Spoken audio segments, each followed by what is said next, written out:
Hello dear students, good morning. तो चलिए आज शुरू करते हैं अपना लेक्चर।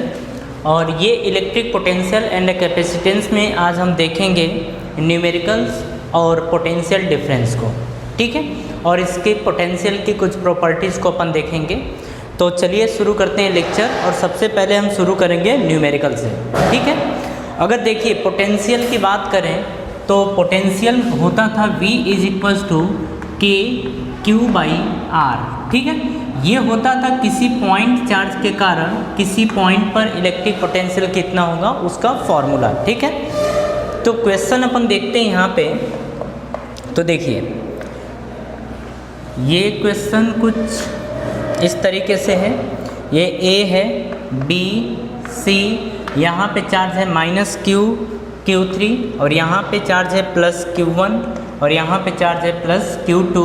बोल रहे हैं कि इसके सेंटर O पर बताइए पोटेंशियल कितना होगा। और यहाँ पे गिवन है कि यहाँ से इसकी डिस्टेंस R है, यहाँ से भी इसकी डिस्टेंस R दे रखी है और यहाँ से भी इसकी डिस्टेंस R है, ठीक है। तो हमसे पूछ रहा है कि P पॉइंट पर पोटेंशियल कितना होगा। ये एक क्वेश्चन था। दूसरा क्वेश्चन देखिए, ये एक स्क्वायर दे रखा है, ठीक है, और इसकी साइड A दे रखी है।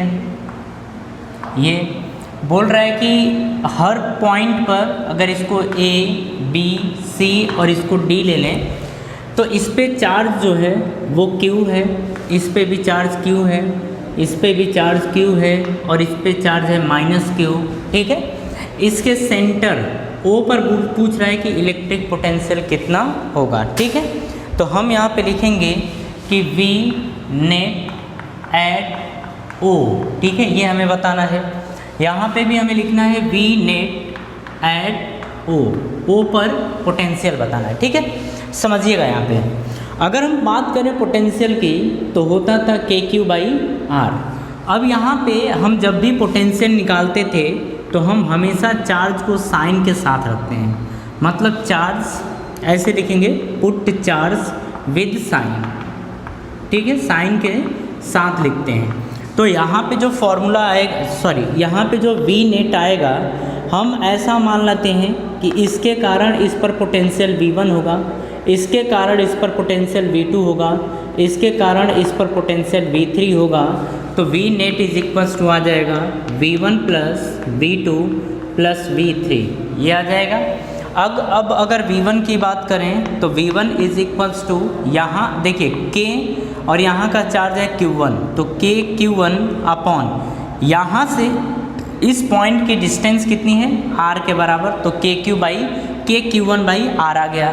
उसी तरीके से अगर V2 की बात करें तो V2 इज इक्वल्स टू आ जाएगा K, यहाँ का चार्ज है Q2, तो KQ2 बाई यहाँ से यहाँ की डिस्टेंस है R, तो ये आ जाएगा KQ2 बाई R, ठीक है। इसी तरीके से अगर V3 की बात करें तो हम लिखेंगे K।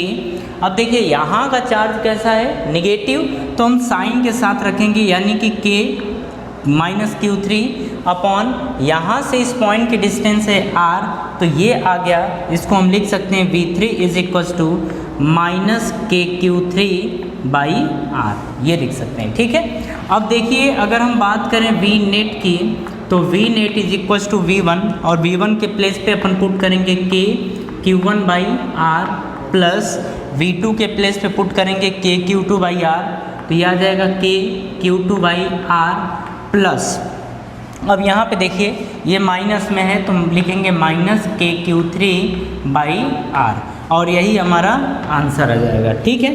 तो जब भी पोटेंशियल पूछे तो पोटेंशियल को अपन इस तरीके से कैलकुलेट करते हैं, ठीक है। चलिए अब नेक्स्ट क्वेश्चन की तरफ मूव करते हैं। वो क्वेश्चन दिया गया है उससे भी अपन इसी तरीके से कैलकुलेट करने वाले हैं।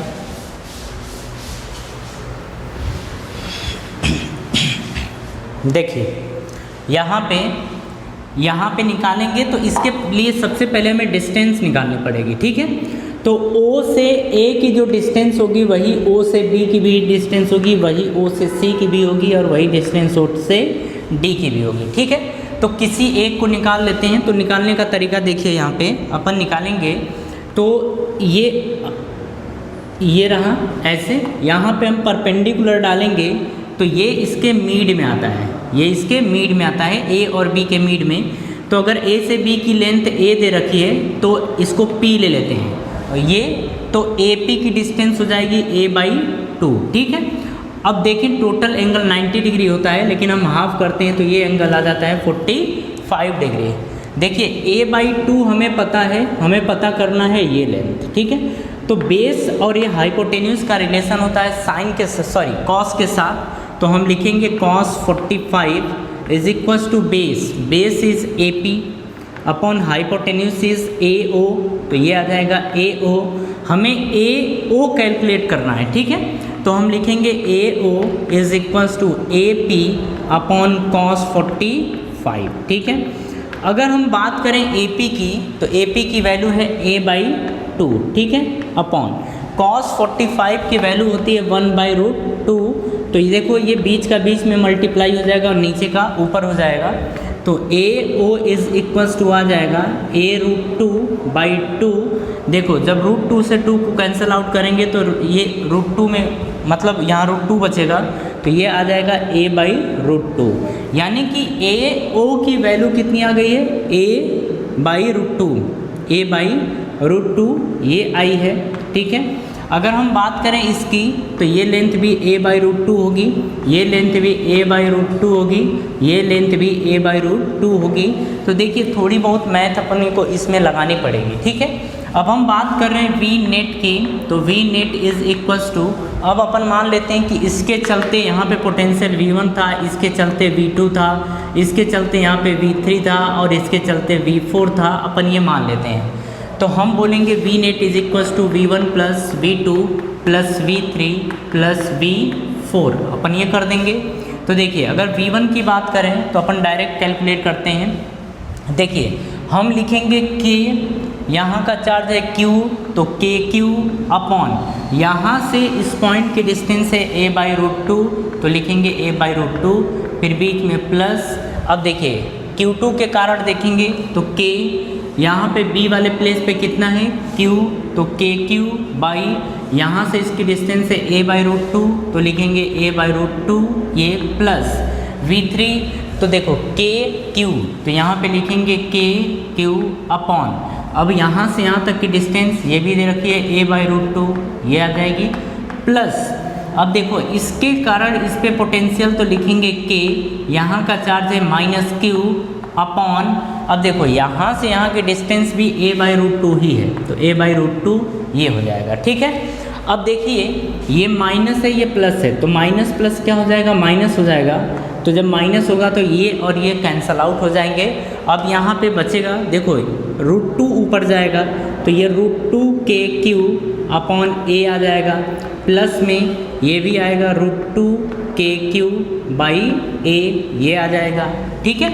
अब देखो जब दोनों को जोड़ेंगे अपन तो ये √2 2 टाइम √2 आ जाएगा, तो 2√2 KQ बाई a, यही अपना आंसर आ जाएगा, ठीक है। मतलब इस पर नेट पोटेंशियल कितना मिलने वाला है, 2√2 KQ बाई a के बराबर। कोई परेशानी नहीं, चलिए तो फट से इसको कॉपी करिए। अपन नेक्स्ट क्वेश्चन नहीं, अब अपन देखेंगे पोटेंशियल डिफरेंस, ठीक है। तो इससे फट से कॉपी करो। तो हेडिंग हमारी है पोटेंशियल डिफरेंस, पोटेंशियल डिफरेंस, और इसी को बोला जाता है, हिंदी में अपन बोले तो बोलते हैं इसको विभवांतर। व्हाट, विभवांतर, ये बोला जाता है, ठीक है। इसको डिनोट किया जाता है डेल वी से, डेल वी से। अब विभवांतर यानी पोटेंशियल डिफरेंस को समझिएगा होता क्या है। देखिए यहाँ पे अपन चार्ज कोई ले लेते हैं जिसको अपन बोल देते हैं Q, ठीक है, और ये पॉइंट P है। अब समझिएगा कि यहाँ पे अपन समझ लेते हैं कि ये पॉइंट A है, ये पॉइंट B है और ये पॉइंट A है, ठीक है। तो पोटेंशियल डिफरेंस कब आता है, अब ये समझिए। हम बोलते हैं यहाँ पे कि कोई चार्ज पार्टिकल है Q0, ठीक है, इसको A पॉइंट से B पॉइंट तक लाने में जो वर्क करना पड़ता है जो वर्क करना पड़ता है इसके पोटेंशियल डिफरेंस के बराबर होता है। ठीक है, अपन ऐसे भी बोल सकते हैं कि मान लेते हैं कि यहाँ पे पोटेंशियल पहले VA था, तो बाद में यहाँ का पोटेंशियल VB था, तो जो पोटेंशियल डिफरेंस इन दोनों के बीच में आएगा वो पोटेंशियल डिफरेंस किस तरीके से कैलकुलेट किया जाएगा अपन इसकी बात करते हैं। ठीक है, लेकिन एक चीज़ ध्यान रखना ये कि हम ऐसा मान लेते हैं कि P से A की जो डिस्टेंस है वो RA के बराबर है और P से B की जो डिस्टेंस है वो RB के बराबर है। ठीक है, अब हमें निकालना है पोटेंशियल डिफरेंस, तो हम पहले बोलेंगे कि देखो पोटेंशियल एट A, तो A पर पोटेंशियल लिखेंगे तो लिखेंगे VA इज इक्वल्स टू, तो देखो इसके कारण इस पॉइंट पर पोटेंशियल आएगा K Q अपॉन यहाँ से यहाँ के डिस्टेंस है RA, तो लिखेंगे RA। ठीक है, हो गया। इसी तरीके से लिखेंगे पोटेंशियल एट B, मतलब ये कि इसके कारण B पॉइंट पर पोटेंशियल कितना होगा, तो लिखेंगे VB is equals to K, यहाँ का चार्ज है Q और यहाँ से इसकी डिस्टेंस है RB के बराबर। बात समझ में आई? तो देखो ये हो गया। अगर पोटेंशियल डिफरेंस की बात करें तो लिखेंगे डेल V। ठीक है, और ये पोटेंशियल कहाँ से कहाँ तक है, तो देखो A से B तक, तो हम लिखेंगे A से B तक। अच्छा, इसको हमेशा ध्यान रखना, जब AB लिखा जाता है तो ये फाइनल होता है, इनिशियल होता है। ये होता है आपका, ये इनिशियल पोजीशन को रिप्रेजेंट करता है और ये रिप्रेजेंट करता है आपका फाइनल पोजीशन को। ठीक है, ये रिप्रेजेंट करता है। तो डेल V की बात करें तो अपन लिखेंगे VB माइनस VA। ठीक है, ये लिख देंगे।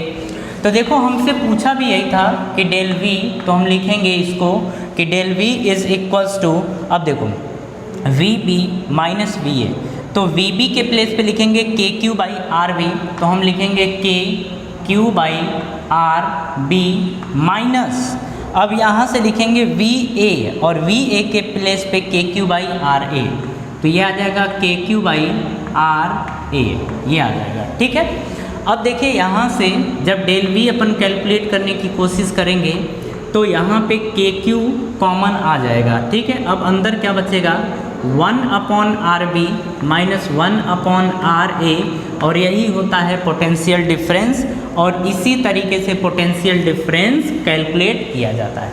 ठीक है, तो खैर आपको यहाँ तक कोई डाउट नहीं होना चाहिए। ठीक है, इसे फट से कॉपी करिए। नेक्स्ट पॉइंट की तरफ अपन मूव करते हैं।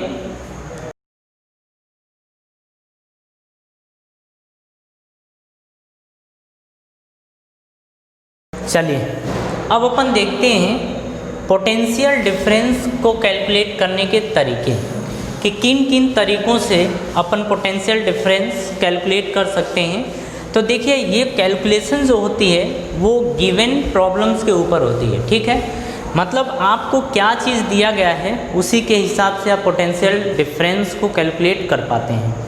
तो अब समझिए यहाँ पे कि कैसे कैलकुलेट करेंगे। तो अपनी हेडिंग होने वाली है how to determine potential difference. तो हम लिखेंगे how to determine potential difference, यानी डेल V।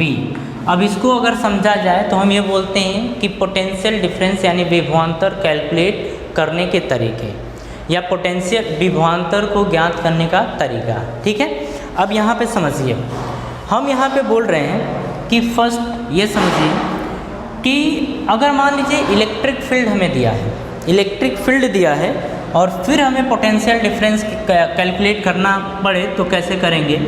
तो हम यहाँ पे लिखेंगे potential difference from electric field यानी कि E गिवन है। ठीक है, अब देखिए यहाँ से हम लिखेंगे del V is equals to, अब देखो इसको लिखने का तरीका ये भी होता है कि इसको लिखेंगे dV इज इक्वल्स टू, यहाँ पे अब ये माइनस टाइम ये E डॉट dr। ठीक है, अब हम मान लेते हैं कि शुरुआत में A पॉइंट पर था और बाद में ये B पॉइंट पर हो गया। शुरुआत में पोटेंशियल 0 था और बाद में पोटेंशियल V हो गया, या शुरुआत में पोटेंशियल था VA और बाद में पोटेंशियल हो गया VB। तो देखो इस तरीके से भी कैलकुलेट किया जाता है। अगर इलेक्ट्रिक फील्ड गिवन हो तो हम पोटेंशियल डिफरेंस इस तरीके से कैलकुलेट करते हैं। तो बस आप याद रखते चलिए, ध्यान देते चलिए कि इस तरीके से भी पोटेंशियल डिफरेंस कैलकुलेट किया जा सकता है। अब सेकेंड समझिए, सेकेंड हमसे दिया है कि potential difference due two point charge. अब हमें किसी पॉइंट चार्ज के कारण अगर इलेक्ट्रिक पोटेंशियल कैलकुलेट करना हो तो किस तरीके से करेंगे।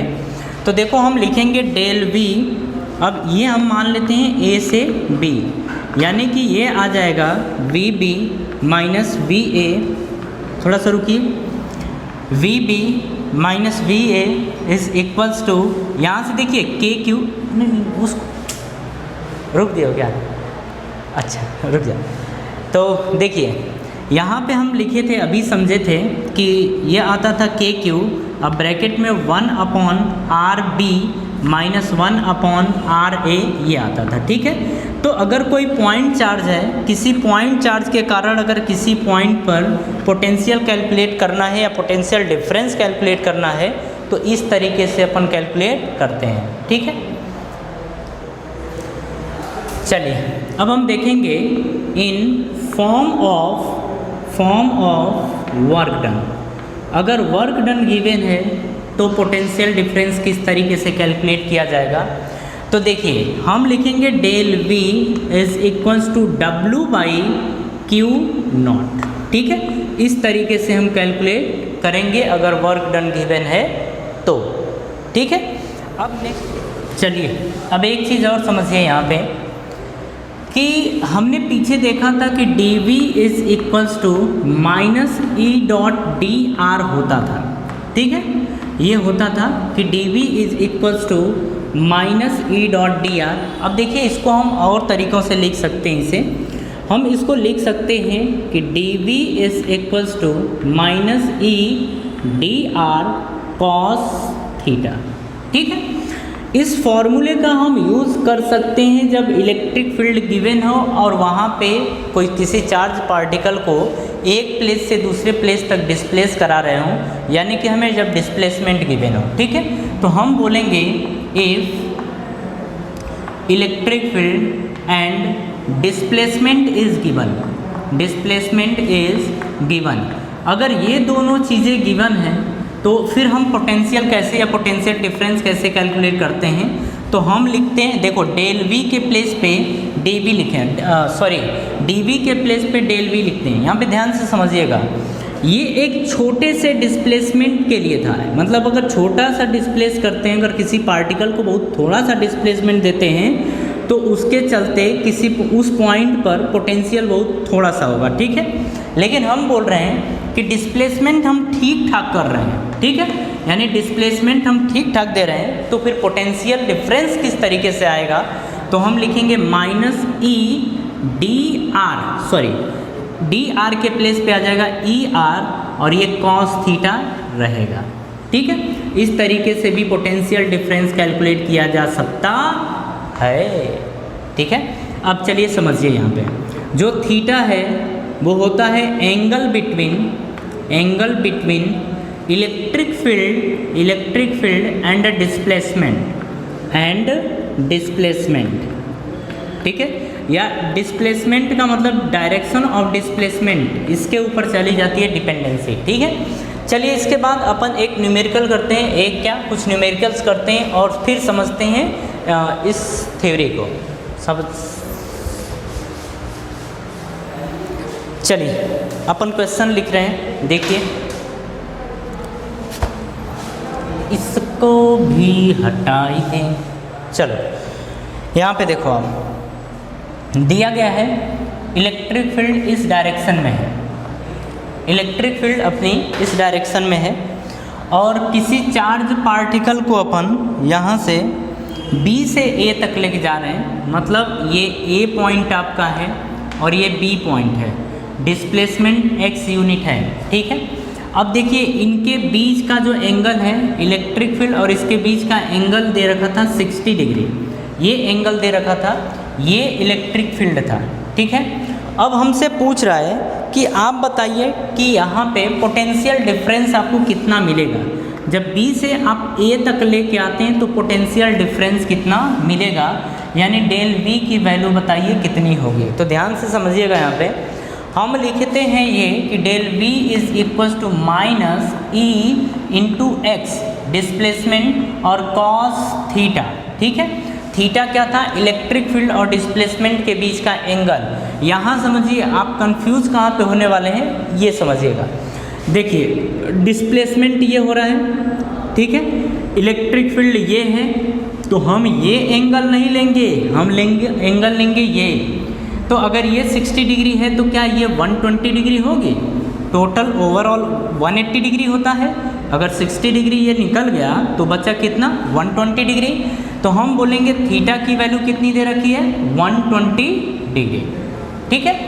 और अगर हम बात करें cos 120 की, तो cos 120 डिग्री की वैल्यू होती है -½ ठीक है, ये होता है। अब हम पुट करें तो del V is equals to electric field E given था, ये माइनस में, डिस्प्लेसमेंट है आपका x यूनिट और यहाँ पे हम रख देंगे cos 120 डिग्री।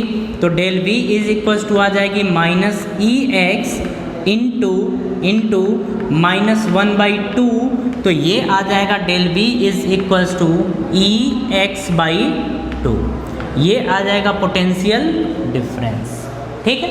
कोई कन्फ्यूज़न नहीं, फट से कॉपी करिए, वैसे डाउट कहीं पे होना तो नहीं चाहिए। चलिए अपन नेक्स्ट क्वेश्चन की तरफ मूव करते हैं।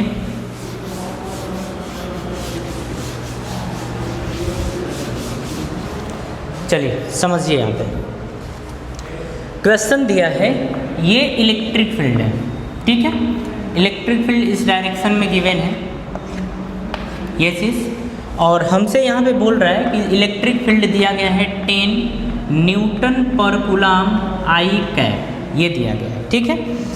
अब एक चीज़ दिया गया है कि किसी चार्ज पार्टिकल को अपन B से A तक लेके आते हैं, B से A तक लेके आते हैं इस तरीके से, A से B के बीच की डिस्टेंस है 5 मीटर, ये दिया गया है, ठीक है। बोल रहा है कि ये एंगल है, ये 30 डिग्री है, ध्यान से समझिएगा, 30 डिग्री ये दिया गया है। तो एक क्वेश्चन ये है। दूसरा क्वेश्चन हमारा ये दे रखा है कि C से हम D तक किसी चार्ज पार्टिकल को लेके आते हैं, इन दोनों के बीच की डिस्टेंस 5 मीटर ही दे रखी है, ठीक है। और अब हमसे पूछ रहा है कि बताइए पोटेंशियल डिफरेंस, यानी कि बोल रहा है कि फर्स्ट बताइए कि मतलब डेल V, यानी कि हम बोलने वाले हैं इसमें कि VA-VB बताइए, ठीक है, हमसे ये बोल रहा है। सेकेंड हमसे बोल रहा है कि डेल V यानी कि VD final position minus initial position यानी VD माइनस VC बताइए कितना होगा, ठीक है। ये क्वेश्चन हमसे पूछ रहा है। अब ध्यान से समझिएगा इस क्वेश्चन को कैसे सॉल्व करेंगे। सिंपल क्वेश्चन है, इलेक्ट्रिक फील्ड I कैप देने का मतलब कि इलेक्ट्रिक फील्ड की डायरेक्शन यही है, ये बस दिया गया है, ठीक है, आपको कंफ्यूज करने के लिए और थोड़ा कॉम्प्लिकेटिव बनाने के लिए, क्योंकि जैसे ही क्वेश्चन में IJ कैप आता है हमारी बत्ती गुल हो जाती है ना, ऐसा होता है। तो इससे बिल्कुल कंफ्यूज मत होइए, बस E = 10 न्यूटन पर कूलम, उसी को कॉन्सेंट्रेट करिए। अगर हम सॉल्यूशन की बात करें तो फर्स्ट में देखिएगा, देखिए B से A की तरफ मूव कर रहे हैं तो इलेक्ट्रिक फील्ड इस डायरेक्शन में है, डिस्प्लेसमेंट आपका इस डायरेक्शन में है, ऐसा ही कुछ है। अगर ये 30 डिग्री है तो ये भी क्या होगा, 30 डिग्री, यानी फर्स्ट के लिए हम बोलेंगे थीटा की वैल्यू कितनी दे रखी है, 30 डिग्री दे रखी है, ठीक है। इलेक्ट्रिक फील्ड E दे रखा है, इलेक्ट्रिक फील्ड E दे रखा है, डिस्प्लेसमेंट आपका x दे रखा है। हमसे पूछ रहा है डेल V, यानी पूछ रहा है कि VA-VB बताइए कितना होगा, इज इक्वल्स टू लिखेंगे minus, electric field is E और डिस्प्लेसमेंट इज 5 ये, और एंगल इज cos 30 ये लिखेंगे। तो देखिए आएगा -E × 5 और cos 30 की वैल्यू होती है √3/2, ठीक है। ये आ जाएगा आपका -5√3e/2 और यही होगा हमारा आंसर। मतलब इनके बीच जो पोटेंशियल डिफरेंस मिलेगा -5√3e/2 के बराबर होगा, ठीक है। अब सेकेंड क्वेश्चन की अपन बात कर रहे हैं, तो सेकेंड क्वेश्चन देखिए, अगर हम थीटा की बात करें तो थीटा देखिए 90 डिग्री होगा। रीज़न, डिस्प्लेसमेंट हो रहा है इस डायरेक्शन में और इलेक्ट्रिक फील्ड है इस डायरेक्शन में, तो दोनों के बीच का एंगल कितना आ जाएगा 90 डिग्री। तो देखिए इलेक्ट्रिक फील्ड हमें दिया है और डिस्प्लेसमेंट दिया है। अब हम निकालेंगे डेल V, यानी कि VD माइनस VC is equals to -E, displacement is 5 और ये आएगा cos 90, ठीक है। और cos 90 की वैल्यू कितनी होती है 0, यानी कि VD माइनस VC की वैल्यू क्या आ जाएगी 0, ठीक है। अब समझिएगा, इलेक्ट्रिक फील्ड के परपेंडिकुलर अपन एक किसी चार्ज पार्टिकल को एक प्लेस से दूसरे प्लेस तक ले जाते हैं, तो वहाँ पे हमें कोई वर्क नहीं करना पड़ता है, वहाँ पे हमें कोई वर्क नहीं करना पड़ता है, इसीलिए वहाँ पे पोटेंशियल डिफरेंस भी 0 मिलता है, ठीक है। तो ये बात ध्यान रखिएगा कि अगर कोई चार्ज पार्टिकल को इलेक्ट्रिक फील्ड के परपेंडिकुलर डायरेक्शन में अगर डिस्प्लेस करा रहे हैं, मतलब विस्थापित करा रहे हैं, तो हमें कोई भी पोटेंशियल डिफरेंस मिलने वाला नहीं है, ठीक है। तो ये भी काफ़ी अच्छा क्वेश्चन है, इसे भी आप देखिएगा। चलिए नेक्स्ट हेडिंग आपकी है, देखिए main point regarding electric potential. Electric potential के बारे में कुछ इम्पोर्टेंट पॉइंट्स हैं, महत्वपूर्ण पॉइंट्स हैं, उन पॉइंट्स को देखते हैं, ठीक है। तो फर्स्ट पॉइंट आप देखिए, फर्स्ट पॉइंट है आपके बोर्ड स्क्रीन पे, ये पॉइंट्स दिखते जाएंगे, ठीक है। या फिर हम रीड कर रहे हैं, आपको PDF मिल जाएगी, PDF आप डाउनलोड करना, उसमें ये सारा नोट आपको मिल जाएगा। देखिए लिखा है फर्स्ट पॉइंट कि in the direction of electric field potential decreases. जैसे कोई ऑब्जेक्टिव क्वेश्चन आता है तो इसमें ये पॉइंट्स काम आते हैं, ठीक है। आपको डायरेक्टली ये पॉइंट्स पूछे जाते हैं और उसको आंसर करना होता है, ठीक है। फर्स्ट है in the direction of electric field potential decreases. मतलब ये है कि अगर हम बात करें कि ये इलेक्ट्रिक फील्ड की डायरेक्शन है, ठीक है। अगर कोई पॉइंट है यहाँ पे A और ये कोई पॉइंट है B और हमसे ये पूछ देता है कि बताइए A पॉइंट पर पोटेंशियल ज़्यादा होगा या B पॉइंट पर पोटेंशियल ज़्यादा होगा, तो हम बोलेंगे A पॉइंट पर पोटेंशियल ज़्यादा होगा और B पॉइंट पर पोटेंशियल कम होगा, क्योंकि इलेक्ट्रिक फील्ड की डायरेक्शन में पोटेंशियल डिक्रीज होता है, ठीक है। Next point, perpendicular to electric field potential remain constant, ठीक है। ये बात बिल्कुल सही है। अगर इलेक्ट्रिक फील्ड ये दे रखा है, ये सेकेंड पॉइंट्स की बात कर रहे हैं, इलेक्ट्रिक फील्ड ये दे रखा है और हमसे बोल रहा है कि पोटेंशियल बताइए क्या होगा। तो देखिए इलेक्ट्रिक फील्ड के परपेंडिकुलर आप किसी भी पॉइंट पर जाइए, पोटेंशियल हर जगह सेम मिलेगा। इलेक्ट्रिक फील्ड के परपेंडिकुलर कहीं पे भी जाइए पोटेंशियल आपको सेम मिलेगा, लेकिन अगर पोटेंशियल डिफरेंस की बात करेंगे तो पोटेंशियल डिफरेंस 0 होगा। क्यों? क्योंकि देखिए पोटेंशियल डिफरेंस में हमने देखा भी था कि पोटेंशियल डिफरेंस 0 होता है, लेकिन पोटेंशियल 0 नहीं होता है, ये आपको ध्यान रखना है, ठीक है। तो नेक्स्ट पॉइंट क्या था कि perpendicular to electric field potential remain constant. चलिए अपन इसी पे बेस्ड एक क्वेश्चन भी देख लेते हैं, इन दोनों पॉइंट्स को मिला के। देखिए ये कोई स्फेरिकल बॉल थी, ठीक है।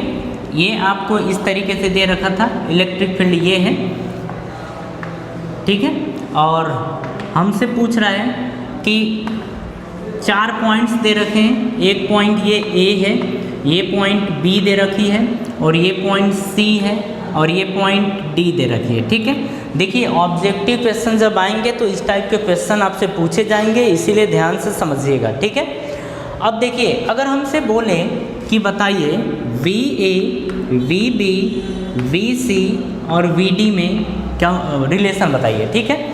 तो देखिए हम बोलेंगे कि VA सबसे ज़्यादा होगा, मतलब यहाँ का पोटेंशियल सबसे ज़्यादा होगा, क्योंकि हमें पता है कि इलेक्ट्रिक फील्ड की डायरेक्शन में पोटेंशियल कम होता है, तो सबसे इलेक्ट्रिक फील्ड की डायरेक्शन में मतलब ये दूर है, तो यहाँ का पोटेंशियल क्या होगा, सबसे ज़्यादा। ठीक है, अब बात करें VB की, तो यहाँ का जो पोटेंशियल होगा यहाँ का भी पोटेंशियल सेम होगा, क्योंकि इलेक्ट्रिक फील्ड के परपेंडिकुलर पोटेंशियल हर जगह क्या होता है, कांस्टेंट। तो जो इतना पोटेंशियल B पॉइंट पर होगा उतना ही पोटेंशियल D पॉइंट पर होगा, लेकिन C पॉइंट पर पोटेंशियल सबसे कम होगा। तो ये आ जाएगा इन सब में रिलेशन। ठीक है, तो ये पॉइंट ध्यान रखिएगा, और ये आपका एक क्वेश्चन भी है। ठीक है, चलिए नेक्स्ट की बात करते हैं। एक क्वेश्चन दिया गया है, उसे ध्यान से समझिए। देखिए, चलिए लिखा गया है कि क्वेश्चन है, वो क्वेश्चन नहीं, ये पॉइंट है। When charge is moved in electric field, work is independent of path and depends on initial and final position only, it shows electric field is conservative in nature. ठीक है, अब समझिए क्या बोल रहा है। यहाँ पे बोल रहा है कि अगर किसी इलेक्ट्रिक फील्ड में हम किसी चार्ज पार्टिकल को एक प्लेस से दूसरे प्लेस तक ले जा रहे हैं, तो पाथ के ऊपर वर्क डन डिपेंड नहीं करेगा, केवल और केवल इनिशियल और फाइनल पॉइंट पे ही डिपेंड करेगा। ठीक है, जैसे अगर मान लीजिए ये इलेक्ट्रिक फील्ड है, मतलब इलेक्ट्रिक फील्ड इस डायरेक्शन में है, ये दे रखा है, ये इलेक्ट्रिक फील्ड है। अगर हम किसी चार्ज पार्टिकल को ऐसे लेके जा रहे हैं, मतलब लेके कैसे जा रहे हैं, हम लेके जा रहे हैं A से B तक और B से फिर ले जा रहे हैं C तक। ठीक है, यहाँ तक ले जा रहे हैं, तो हमसे पूछेगा कि चार्ज पार्टिकल को A से C तक ले जाने में आपको कितना वर्क करना पड़ा। ठीक है, ये हमसे क्वेश्चन करेगा, तो फिर हम कहेंगे कि जितना वर्क करना पड़ेगा A से B और B से C तक ले जाने में, उतना ही वर्क करना पड़ेगा A से C तक डायरेक्ट ले जाने में। ठीक है, तो यहाँ पे दो पाथ दिए गए हैं, एक तो A से B और B से C, और एक दिया गया है A से C। ठीक है, तो हम अगर पाथ की बात करें कि पाथ A to B और B to C, ठीक है, हम बोल रहे हैं कि इसके द्वारा वर्क किया जा रहा है W, तो और बोल रहे हैं कि पाथ A से डायरेक्टली B पे जा रहा है। ठीक है, A से डायरेक्ट C पे जा रहा है, तो इसमें जो वर्क मिलेगा, जो वर्क डन होगा, ये दोनों आपस में क्या होंगे, बराबर, क्योंकि वर्क डन पाथ पे डिपेंड नहीं करेगा। ठीक है, उसी तरीके से मान लेते हैं कि अगर कोई चार्ज पार्टिकल है, ध्यान से समझिएगा, यहाँ पे किसी चार्ज पार्टिकल को अपन क्या कर रहे हैं कि यहाँ से उठा रहे हैं और इस चार्ज पार्टिकल को ऐसे लेके जा रहे हैं किसी सर्कुलर पाथ पे ले जाके, और अपन यहाँ पे छोड़ दे रहे हैं। ठीक है, और हमसे पूछा जाए कि वर्क कितना करना पड़ेगा, तो ध्यान से समझिएगा कि अगर हम ले लें कि ये पाथ, एक तो पाथ ये ले लें और मान लेते हैं कि वर्क करना पड़ता है W। ठीक है, और दूसरा पाथ हम ये ले लें कि दूसरा बंदा, मतलब एक बंदा जो है वो A से, सपोज कर लेते हैं A से B तक आ रहा है इस सर्कुलर पाथ के थ्रू, और वर्क करना पड़ता है W, और दूसरा एक है जो A से डायरेक्ट B पर लेके चला जा रहा है इस तरीके से, और उसके द्वारा वर्क कितना किया जाएगा, वो भी W ही किया जाएगा। ठीक है, या हम इसको फर्स्ट मान लें और इसको सेकंड मान लें, तो हम बोलेंगे कि work done by path first is equal to work done by path second. ये आपको ध्यान रखना है। ठीक है, कि अगर इलेक्ट्रिक फील्ड में किसी चार्ज पार्टिकल को हम चाहे कैसे भी लेके जाएं, लेकिन वर्क डन पाथ के ऊपर डिपेंड नहीं करेगा, केवल और केवल इनिशियल और फाइनल पोजीशन के ऊपर ही डिपेंड करेगा। ठीक है, तो ये एक अच्छा पॉइंट है। अब हम एक न्यूमेरिकल कर लेते हैं। ठीक है, और ये न्यूमेरिकल काफ़ी बेहतर न्यूमेरिकल है।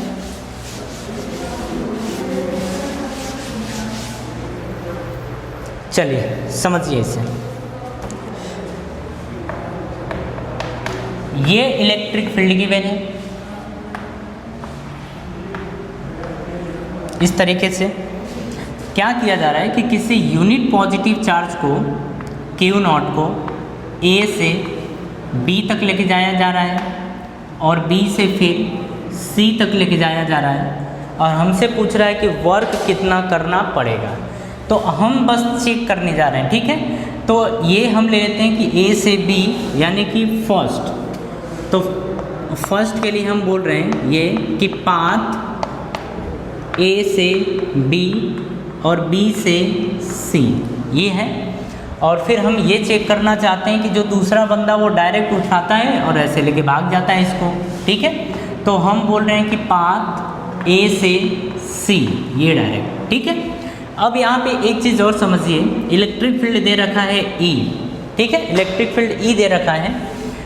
ए से बी की डिस्टेंस आर यूनिट है, बी से सी की डिस्टेंस भी आर यूनिट है, ठीक है। समझिएगा क्वेश्चन करने का तरीका।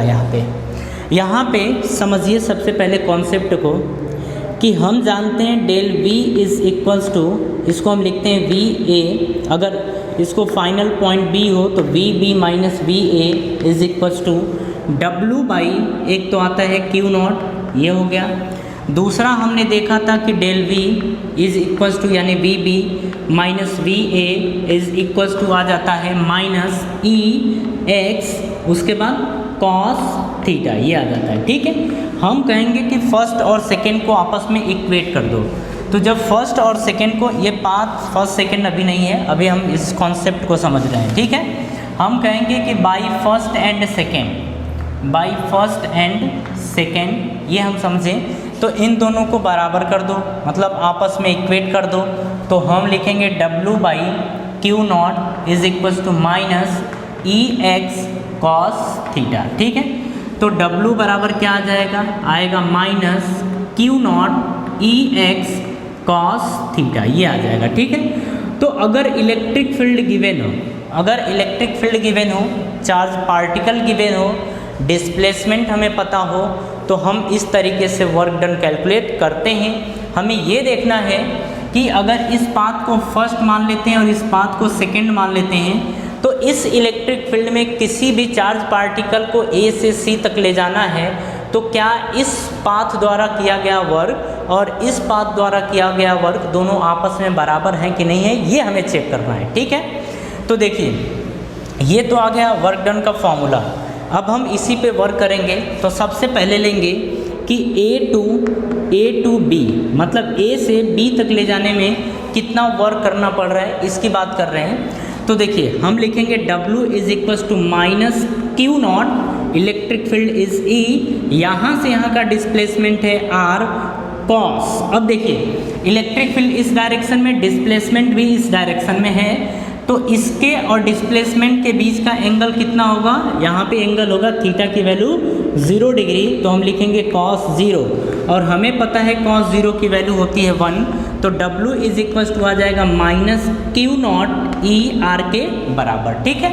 उसी तरीके से अब हम बात करेंगे कि देखो A से हम B तक पहुँचे, अब B से C तक पहुँचना है, ठीक है। तो हम लिखेंगे B to C, अब B से C तक जा रहे हैं, तो W is equals to minus Q naught E X, और x के प्लेस पे क्या दे रखा है R, क्योंकि इससे और इसके बीच की डिस्टेंस कितनी है R। अब हम लिखेंगे कॉस, अब देखिए हम जा रहे हैं B से C, मतलब ये जा रहे हैं और इलेक्ट्रिक फील्ड ये है, तो दोनों के बीच का एंगल कितना होगा, दोनों के बीच का एंगल होगा 90 डिग्री, ठीक है। तो हम लिखेंगे cos 90, मतलब इसके लिए हम बोलेंगे थीटा की वैल्यू कितनी होगी 90 डिग्री, और cos 90 की वैल्यू होती है 0। तो हम लिखेंगे, अच्छा ये क्या था, A to B था, तो A से B, ये A to B, और ये था B to C, ये था। तो हम लिखेंगे W B to C is equals to 0 आ जाएगा, क्योंकि 0 से किसी भी नंबर में मल्टीप्लाई करेंगे तो क्या आएगा 0। अब हम लिखेंगे W नेट, तो W net is equals to, या फिर हम लिख दें W A से B और B से C is equals to W A से B और B से प्लस B से C, ये कर देंगे, is equals to A B की वैल्यू है minus Q naught E R plus ये 0, तो यानी कि ये आ गया minus Q naught E R के बराबर। तो ये आ गया work done from A to B और B से C।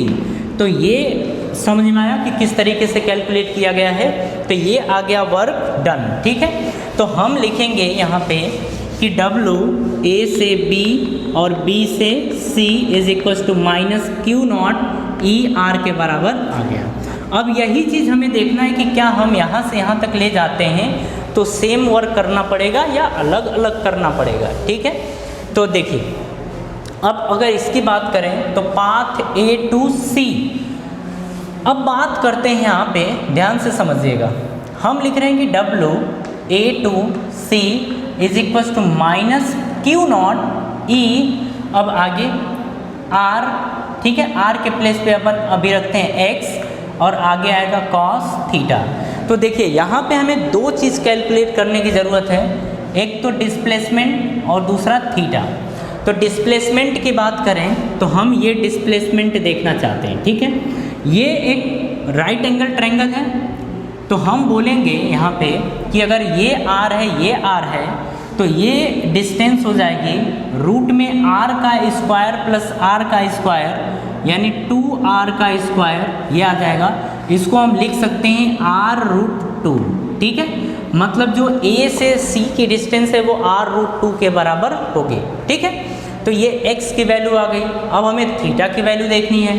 थीटा की वैल्यू का मतलब ये डिस्प्लेसमेंट और ये इलेक्ट्रिक फील्ड, डिस्प्लेसमेंट और इलेक्ट्रिक फील्ड के बीच का एंगल ये देखना है। तो ये हम मान लेते हैं थीटा। तो देखो हमें दिया क्या क्या गया है, r और r दिया गया है, हमें ये निकालना है। तो हम यहाँ पे लिख सकते हैं tan थीटा, और tan theta is equal to perpendicular upon base यानी r/r कैंसिल आउट करके 1 आएगा। तो थीटा की वैल्यू कितनी आ जाएगी, π/4 यानी 45 डिग्री। तो हम क्या बोलेंगे कि डिस्प्लेसमेंट और इलेक्ट्रिक फील्ड के बीच का एंगल होगा π/4 यानी 45 डिग्री, ठीक है। यहाँ से x की वैल्यू हमने देखा था कि ये आया था r√2 के बराबर, ठीक है। अब हम देखेंगे work done from a to c is equal to minus Q naught, electric field is E and x के प्लेस पे आएगा r√2 और यह आएगा cos 45 डिग्री, ठीक है। तो is equals to minus Q naught E into r√2 into, अच्छा cos 45 की वैल्यू होती है 1/√2, तो हम लिखेंगे 1/√2, √2 से √2 कैंसल आउट, बचा कितना minus Q naught E into R के बराबर। तो work done from A to C is equals to minus Q naught E R के बराबर आ गया। तो देखिए ये दोनों चीज़ें सेम है, आप या तो ऐसे जाइए या तो ऐसे जाइए, आपको वर्क सेम करना पड़ेगा, ठीक है। तो हम क्या लिखेंगे कि work done from A to B और बी से C is equal to work done from A to C. मतलब हम ये बोलने वाले हैं कि वर्क डन पाथ के ऊपर डिपेंड नहीं करेगा, केवल इनिशियल और फाइनल पॉइंट के ऊपर ही डिपेंड करेगा, ठीक है। तो देखिए आज का लेक्चर हम यहीं समाप्त करते हैं। अगर फिर आपको कोई दिक्कत हो तो आप ज़रूर कमेंट बॉक्स में अपना कन्फ्यूज़न डाल दीजिएगा, ठीक है। तो सभा हम यहीं समाप्त करते हैं, मिलते हैं हम नेक्स्ट लेक्चर में एक नए टॉपिक के साथ। तो आज के लिए इतना ही, थैंक यू।